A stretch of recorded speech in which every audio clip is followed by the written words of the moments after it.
പതിവ് പോലെ നമുക്ക് ഒരു ചെറിയ കഥ പറഞ്ഞു തുടങ്ങാം. ഒരിക്കൽ ഒരു വേട്ടയ്ക്ക് പോയ രാജാവിന് വഴിതെറ്റി.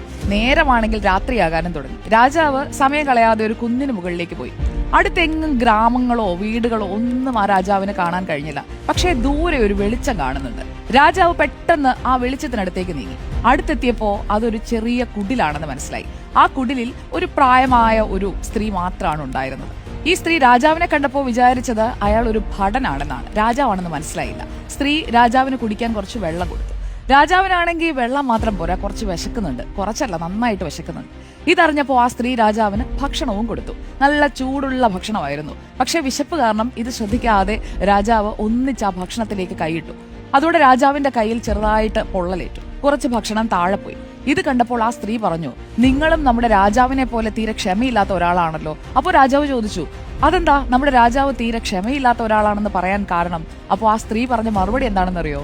നമ്മുടെ രാജാവിന്റെ അത്യാഗ്രഹം കാരണം അദ്ദേഹം ആദ്യം വലിയ രാജ്യങ്ങളെ യുദ്ധം ചെയ്ത് കീഴടക്കാനാണ് ശ്രമിക്കുന്നത്. അതിനാൽ രാജാവിന് ഒട്ടേറെ ഭടന്മാരെ നഷ്ടമാകുന്നുണ്ട്. ഇപ്പോൾ ഞാൻ തന്ന ഭക്ഷണം കുറച്ചായിട്ട് ഒരു അരികിൽ നിന്നെടുത്ത് കഴിച്ചിരുന്നെങ്കിൽ താങ്കളുടെ കൈ പൊള്ളില്ലായിരുന്നു, പുറത്തേക്ക് ഭക്ഷണം പോവുകയും ഇല്ലായിരുന്നു. അതുപോലെ ആദ്യം ചെറു രാജ്യങ്ങൾ കീഴടക്കുകയാണെങ്കിൽ രാജാവിന് അധികം ഭടന്മാരെ നഷ്ടമാകില്ല.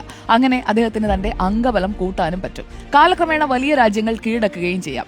ഇത് കേട്ട രാജാവിന് തന്റെ തെറ്റു മനസ്സിലായി എന്നതാണ് ഈ കഥയുടെ സാരാംശം. അതായത് പ്രിയപ്പെട്ട പ്രേക്ഷകരെ, ജീവിതത്തിൽ വിജയിക്കാൻ ക്ഷമ വളരെ പ്രധാനപ്പെട്ട ഒരു ഘടകമാണ്.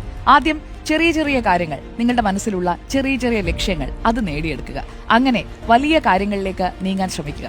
എല്ലാം ഒരുമിച്ച് നേടിയെടുക്കാൻ ശ്രമിച്ചാലുണ്ടല്ലോ, നിങ്ങൾ വിജയത്തിലെത്തില്ല, പരാജയമായിരിക്കും ഫലം. ആ പരാജയം ഒരുപക്ഷേ വലിയ നിരാശയിലേക്കൊക്കെ കൊണ്ടുപോയെന്ന് വരും. അപ്പോൾ കൊച്ചു കൊച്ചു രാജ്യങ്ങൾ കീഴടക്കുന്നത് പോലെ കൊച്ചു കൊച്ചു വിജയങ്ങൾ, ആ കൊച്ചു കൊച്ചു വിജയങ്ങളിൽ നിന്നുള്ള സന്തോഷം അത് വലുതായി വലിയ വിജയമാകുമ്പോൾ വലിയ സന്തോഷവും എല്ലാവർക്കും ഉണ്ടാവട്ടെ.